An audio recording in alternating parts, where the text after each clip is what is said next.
Bienvenue sur Magia Imperii Alteran, une fanfiction Harry Potter. Catégorie Fantasy, Multicrossover, Boys Love.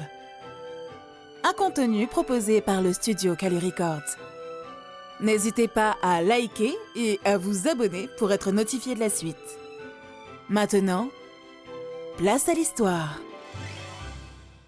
Chapitre 8.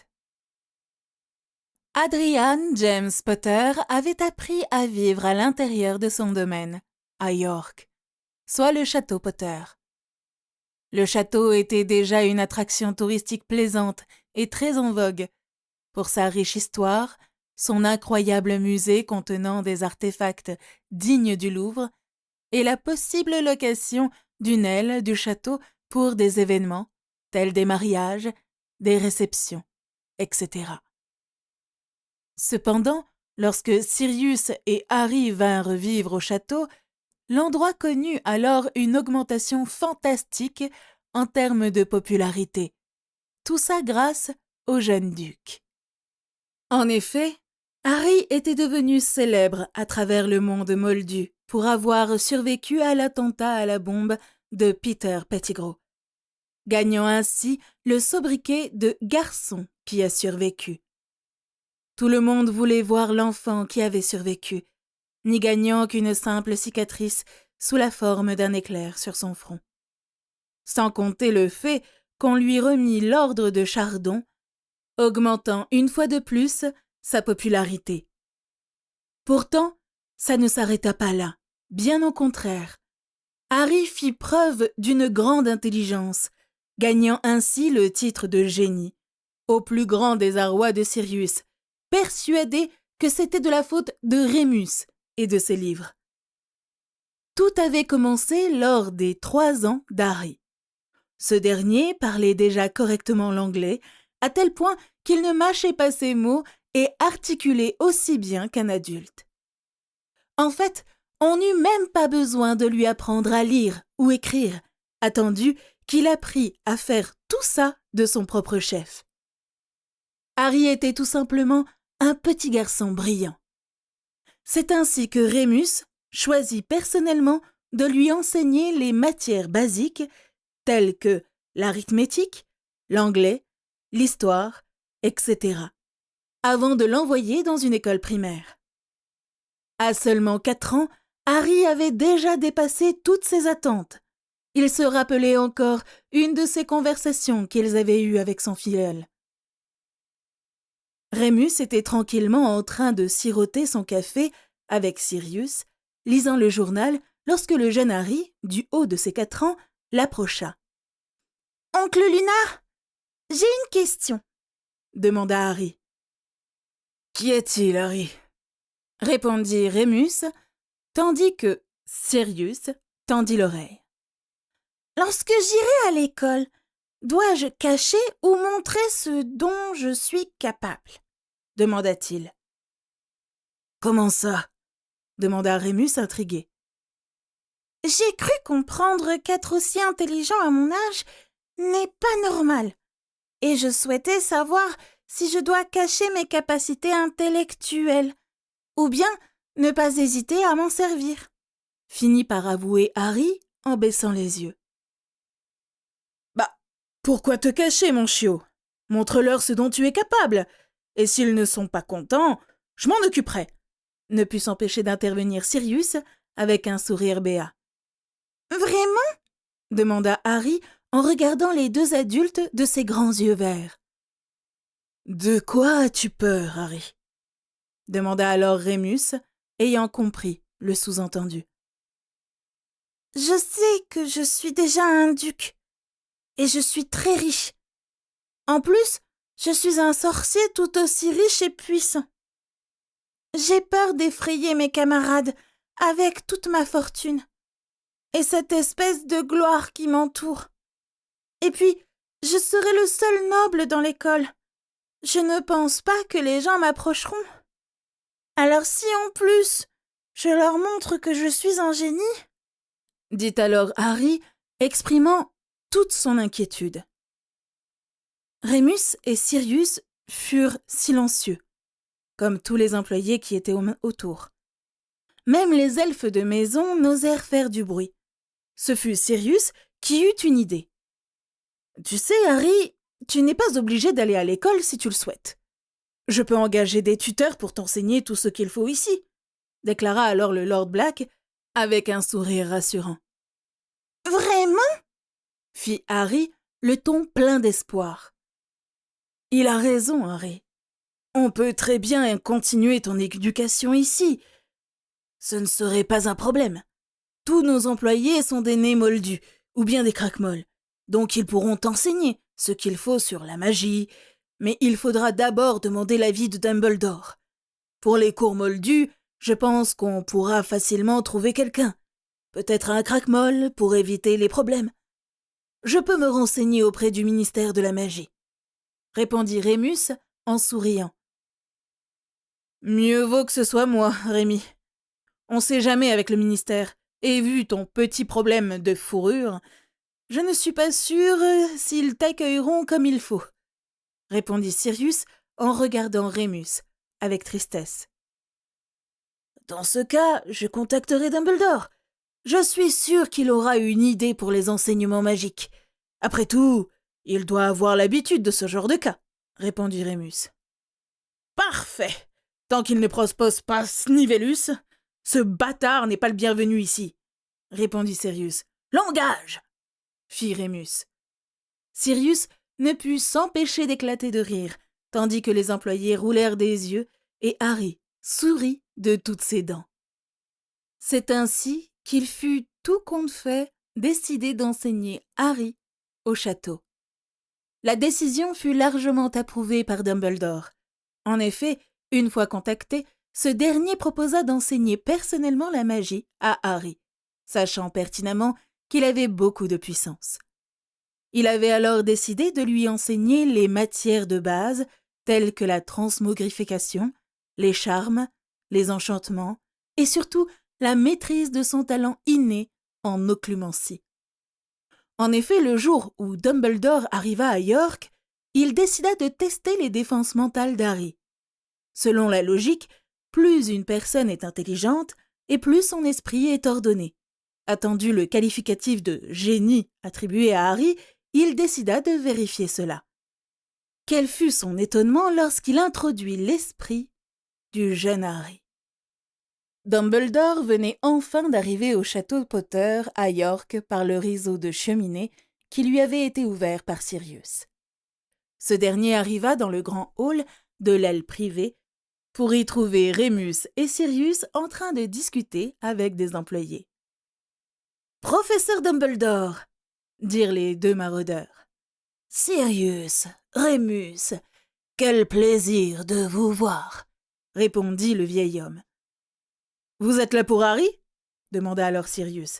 « En effet, mon garçon, lorsque Rémus m'a contacté pour trouver un professeur pour Harry, j'ai décidé que j'allais personnellement m'en occuper. Après tout, qui de mieux pour lui enseigner la magie que moi ?» révéla alors le professeur. Immédiatement, les deux maraudeurs ouvrirent leur bouche en grand, mais aucun son n'en sortit, ce qui fit ricaner le vieux professeur. Ce dernier en profita pour manger l'un de ces délicieux bonbons au citron qu'il avait toujours sur lui. « Je devrais profiter de ma visite à York pour trouver de nouvelles friandises, » pensa-t-il. « Mais où est donc le jeune Harry ?» demanda-t-il en savourant sa friandise. « Oui, Harry est actuellement en train de finir un de ses cours avec un professeur craquemolle qu'on a pu trouver, » répondit Sirius. « Oh, peut-être que je connais cette personne. Qui est-ce » demanda-t-il. « Son nom est Mireille Delarue, une Française qui s'est proposée pour enseigner les matières moldues à Harry. Elle est habituée à enseigner aux élèves surdoués en France et a donc décidé d'enseigner à Harry tout ce qu'il doit savoir, » répondit Rémus. « Et où en est Harry dans son programme ?» demanda le professeur. « Harry est un vrai génie. Il est déjà au niveau collège en mathématiques, histoire et sciences, professeur. Et encore, il n'a tout simplement pas été testé pour des niveaux supérieurs et les autres matières. Je suis sûre qu'il peut mieux faire. Et je ne vous parle pas du reste.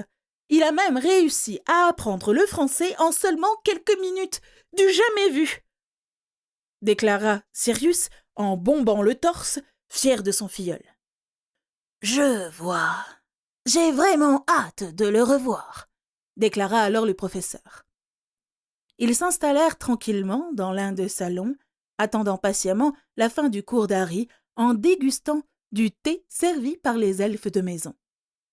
Au bout d'une heure, ce dernier arriva avec son professeur, tout souriant. « Regarde, oncle Patmol !» fit Harry en donnant à Sirius son contrôle de mathématiques, tout sourire. Ce dernier le prit et leva 2 sourcils en voyant la note. « 22 sur 20 ? Comment c'est possible ?» demanda Sirius. « C'est très simple, monsieur Black. Votre filleul a réussi à résoudre l'entièreté des calculs, mais en plus, il a décrit avec précision chaque théorème ainsi que les règles utilisées pour chaque calcul. Pour finir, il m'a même montré des alternatives pour calculer plus rapidement. Et tout ça sans utiliser la calculatrice. En fait, je suis à peu près sûre que certaines formes de calcul qu'il a utilisées n'existent pas encore, répondit la professeure, fière de son élève. Ils furent tous bouche bée. C'est à ce moment-là qu'Harry remarqua Dumbledore. Il décida de se présenter. « Oh, mes manières! Enchanté, monsieur. Je suis Adrian James Potter, duc d'York. Mais vous pouvez m'appeler Harry, » fit Harry de sa petite voix en s'inclinant face à Dumbledore. Les adultes ne purent s'empêcher de ricaner, tandis que les femmes alentour servant de garde ne purent s'empêcher de le trouver adorable. De son côté, Albus fit un grand sourire et ses yeux étincelèrent. « Enchanté, Harry. Attendu que tu t'es présenté avec ton nom complet, je me dois de te rendre l'appareil. Je suis Albus Wulfric Perceval Brian Dumbledore, grand sorcier, directeur de l'école de Poudlard, chef du Magen-Mago et sorcier suprême, » répondit Dumbledore. « Vraiment ? Vous êtes le grand Dumbledore ?» demanda Harry, les yeux pleins d'admiration. « C'est exact, » répondit Dumbledore. Il observa attentivement le garçon face à lui. Le garçon n'avait pas trop changé en 3 ans. Il se tenait droit, avec de grands yeux verts lumineux et expressifs, et des cheveux noirs de jais qui lui arrivaient jusqu'au cou. Le plus intéressant était tout de même cette lueur d'intelligence et de pouvoir dans ses yeux. Il avait hâte de voir ses capacités magiques. Il frôla l'esprit d'Harry, mais ne put y accéder. « Sais-tu pourquoi je suis ici, Harry ?» demanda-t-il. « Pas du tout, monsieur, » répondit le garçon. « Je suis ici pour t'enseigner la magie, mon garçon, » fit alors le vieil homme. « Pour de vrai? Vous allez m'enseigner la magie ?» demanda Harry, la voix presque aiguë. « Pour de vrai, en effet. Mais avant de faire quoi que ce soit, je souhaite accéder à ton esprit pour vérifier ta résistance mentale. Puis-je » demanda le professeur. Les sorciers alentour furent alors intrigués, car tous savaient la réputation de Dumbledore en tant que maître Legilimens. Sa demande signifiait alors qu'il n'avait pas encore réussi à accéder à l'esprit d'Harry. Harry observa curieusement Dumbledore, avant d'hocher lentement la tête, assez incertain. Dumbledore ne perdit pas de temps et l'observa droit dans les yeux avant de murmurer le sortilège « Legilimens ». C'est alors que Dumbledore fut complètement choqué par le résultat. Il réussit à pénétrer dans l'esprit d'Harry, mais au lieu d'être confronté à des souvenirs, il fut transporté devant un grand portail blanc face au château Potter. Le vieux professeur ne put s'empêcher d'écarquiller les yeux d'étonnement. Il tenta vainement d'ouvrir le portail, mais il ne réussit pas à ne serait-ce que l'égratigner. Tout à coup, le portail s'ouvrit et Harry apparut devant lui. « Ton esprit est fantastique, mon garçon !» le félicita le vieil homme. Harry ne put que rougir au compliment du professeur centenaire. Il lui fit signe de le suivre vers les portes du château qu'il ouvrit par un geste de la main. Lorsqu'ils entrèrent, ils furent immédiatement accueillis par une véritable armée de sorciers. « Ce sont mes gardiens.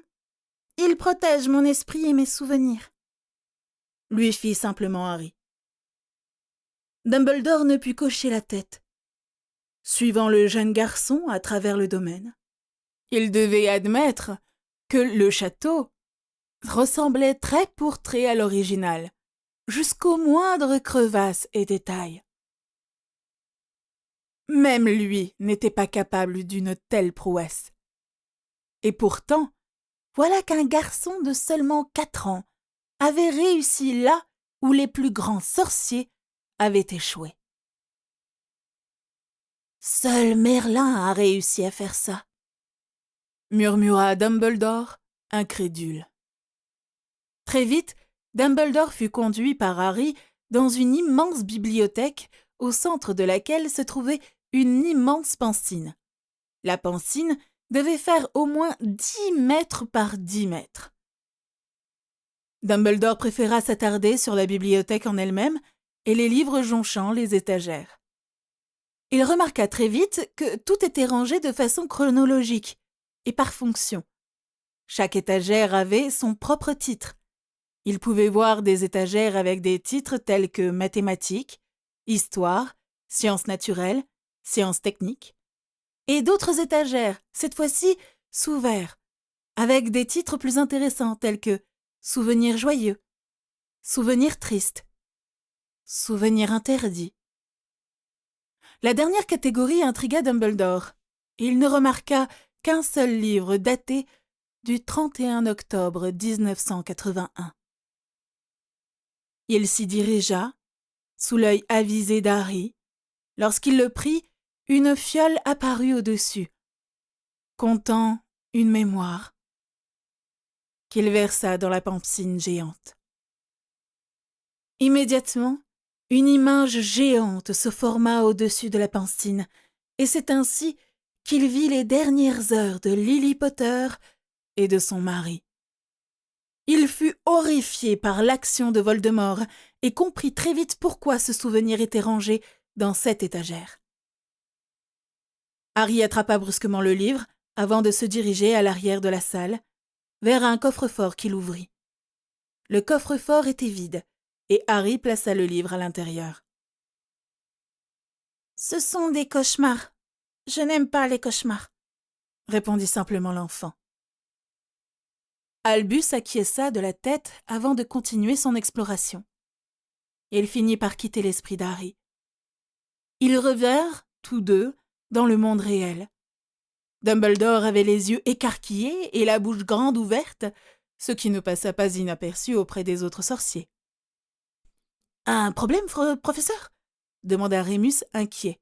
« Non, pas du tout, » se reprit le vieil homme. « Je suis simplement abasourdi par les défenses mentales d'Harry et surtout par son occlumencie. Je dois vous avouer n'avoir encore jamais rencontré quelqu'un d'aussi puissant dans ce domaine. Même moi, je ne suis pas aussi doué, ni même mon mentor, Nicolas Flamel, » rajouta le vieil homme. Les sorciers ne savaient pas quoi dire. Ils étaient complètement stupéfaits d'apprendre qu'Harry avait déjà maîtrisé l'occlumencie. Dumbledore décida alors de reprendre la parole après les avoir laissés digérer tout ça. Il est évident qu'Harry a la capacité pour retenir tout ce que je peux lui apprendre. Son esprit est si bien ordonné que sa mémoire doit être parfaite, ce qui lui permettra de tout retenir, dit Dumbledore. « Vous allez donc vraiment lui enseigner la magie ?» demanda Sirius. Oui, c'est exactement ce que je vais faire. Je pense même que je vais tenter de lui enseigner plus que ce que j'avais prévu. Si ses résultats en mathématiques et sciences sont si bons que cela, je pense pouvoir lui apprendre l'arithmancie, les runes, voire l'alchimie. Tout dépendra de la vitesse à laquelle il apprend, je suppose, révéla alors le vieux professeur. Il va falloir créer un emploi du temps, je suppose, commença Rémus. Pas besoin, mon garçon, en tout cas pas pour l'instant. Je vais d'abord lui donner des livres à lire. Je pense qu'il en est capable. Une fois lu, je vais l'interroger dans sûrement 2 mois et nous verrons ce qu'il a retenu. En fonction de ce qu'il aura retenu, alors je pourrai savoir quoi lui enseigner et nous pourrons mettre en place un emploi du temps. L'interrompit Dumbledore avec un grand sourire. Les deux maraudeurs ne purent qu'hocher de la tête. De leur côté, les employés et la craque-molle restaient encore concentrés sur le fait que le grand Albus Dumbledore allait enseigner personnellement à un jeune enfant. Albus finit alors par ouvrir sa pochette pour en sortir plusieurs livres. Chaque livre était basé sur une matière bien précise. Et chaque livre était assez avancé, étant un compendium de la matière. Il décida de donner des livres sur les thèmes de la transmogrification, de l'art des potions, des charmes, de l'arithmancie, de l'astrologie et des défenses contre les forces du mal. Il hésita cependant concernant d'autres matières, qui n'étaient pas au programme de Poudlard. Contrairement à ce qu'on pouvait penser, Albus Dumbledore s'y connaissait très bien en sortilèges sombres et arts interdits. Il en était même un maître. Mais il préférait les sortilèges dits lumineux, la magie blanche au lieu de la magie noire. Il finit tout de même par donner 2 livres qui firent halter les observateurs, soit un compendium sur la magie noire et un autre sur la magie blanche. « De la magie noire, professeur ?» demanda Rémus, inquiet. « Je ne vois pas où est le problème, » fit Sirius, habitué à la magie noire.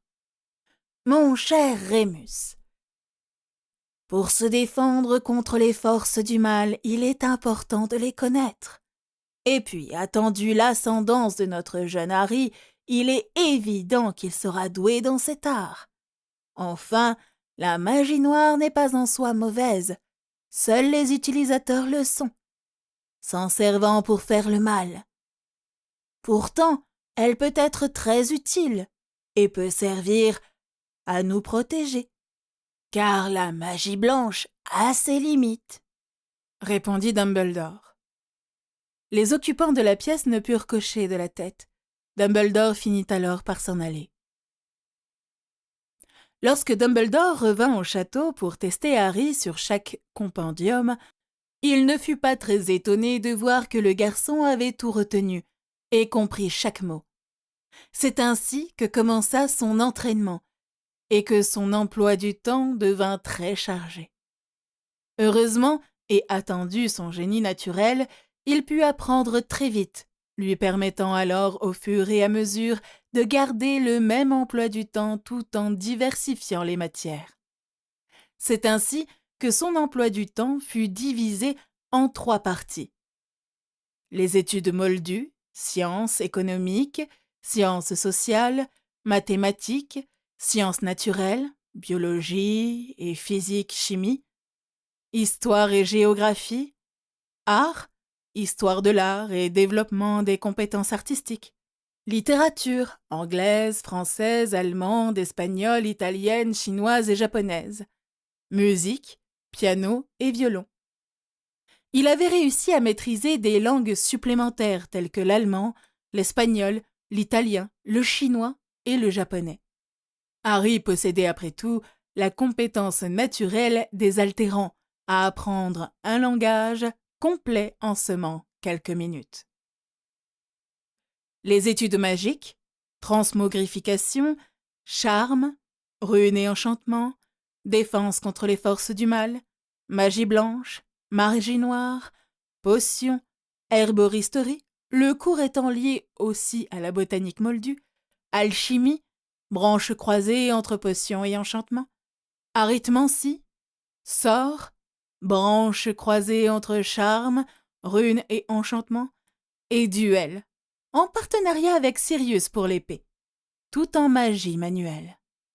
Dumbledore avait tout simplement décidé de ne pas lui enseigner des cours théoriques simples tels que les animaux magiques ou l'histoire du monde magique. De simples livres suffisaient amplement. Les études dites de convenance par Walburga Black, Us et coutumes du monde magique, histoire des familles sorcières, comportement et éthique d'un sang pur, et comportement et éthique d'un membre de la famille royale. Walburga avait tenu à dispenser les cours concernant le comportement qu'Harry devait adopter, et pour cela, ce dernier était obligé de venir la voir à Grimmauld. Elle avait particulièrement insisté à séparer les comportements entre sang pur et membres de la royauté pour qu'il puisse prouver à tous sa supériorité. C'est ainsi qu'elle le façonna lentement en un membre de la société sorcière sympathique, adorable et intelligent, mais surtout rusé et impitoyable avec ses ennemis. Selon elle, ce garçon était devenu un membre exemplaire de ce que devait être un sang pur. Ainsi, Harry pouvait être guéluron avec ceux qui l'appréciaient, mais dès que quelqu'un lui manquait de respect ou le menaçait, il pouvait le détruire socialement, mentalement et, si nécessaire, physiquement, grâce à la magie. Cependant, ils notèrent tous qu'Harry avait une faiblesse dans sa carapace. Cette faiblesse était son physique. En effet, plus il grandissait, et plus les gens remarquèrent son allure éthérée et sensuelle, et son manque de force physique. Heureusement, il était tout de même quelqu'un de très endurant. Ainsi, Harry ne pouvait pas se battre physiquement sans que sa peau soit marquée, chose qu'il compensa par son endurance, l'esquive et sa magie. Tout cela dura donc jusqu'à ses 7 ans. Vous avez écouté Magia Imperi Alteran, une fanfiction Harry Potter. Catégorie Fantasy, Multicrossover, Boys Love. Un contenu proposé par le studio Kali Records. N'hésitez pas à liker et à vous abonner pour être notifié de la suite. Je vous dis au prochain chapitre.